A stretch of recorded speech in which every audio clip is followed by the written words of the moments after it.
He stumbled down the steps to the lawn. No, he would not greet the police. He would not follow them back into that room. He would not show them the pale dove's feather in his pocket, stained pink at the edges, the calling card of the beasts who had slaughtered his family. Vincent's nervous footsteps pattered onto the terrace behind him. "Sir!"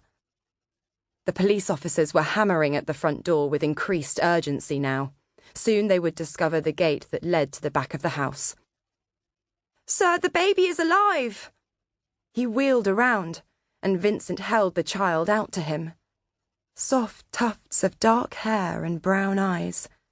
Helena's eyes. He recoiled from the child, the boy, and the awful, awful scene in that house.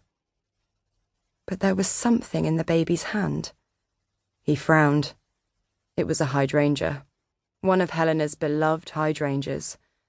The wilted flower was clutched tight in a little fist.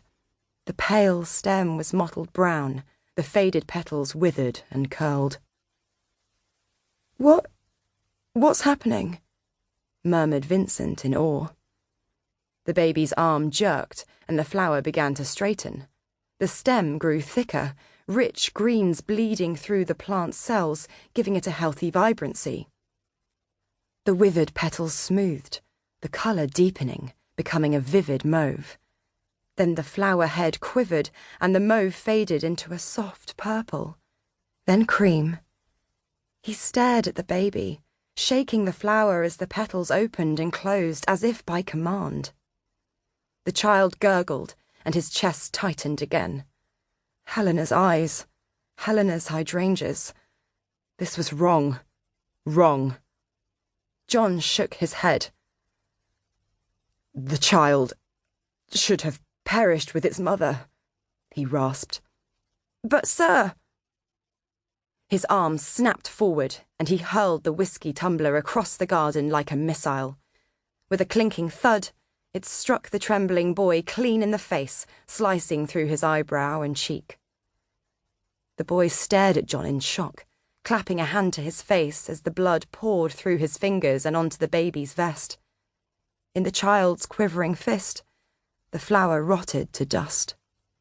John moved away, his eyes glassy and his legs leaden. Behind him, the baby began to scream. Chapter 1. The trouble began on a bitter November morning, when Alice Wyndham left her flat and found a box on the front doorstep. It was entirely unremarkable, a plain brown cardboard cube about 12 inches wide. The only odd thing about it was that every inch was wrapped in clear adhesive tape. "For Alice Wyndham," the label said. "Do not open." She stared at it. Who on earth would send a parcel and give instructions not to open it? A glance at her watch made her wince. Damn! Her bus was due in 10 minutes. She could not be late today. The mystery of the box would have to wait. She quickly stowed the package in the hallway and hurried down the path. Head bent into the biting wind, she failed to spot the driver of a nondescript black car, watching her with mild disinterest. Robert Latimer was slender, with skin the colour of weak porridge and a cultivated ability to hide in plain sight. He glanced up from his notepad and carefully inscribed Alice Wyndham, box number 326, on a blank page. His pen hovered over his notepad, and after a moment's hesitation, he added, "Aviarist?" Half an hour later, Alice was mentally composing her own obituary. Of all the things she'd expected this morning, death by psychotic bus driver was not one of them. Still, it might be preferable to what was waiting for her at the office.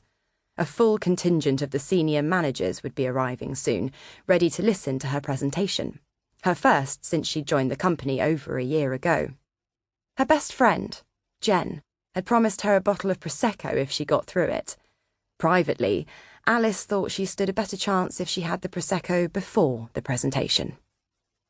She tried to recall the opening lines.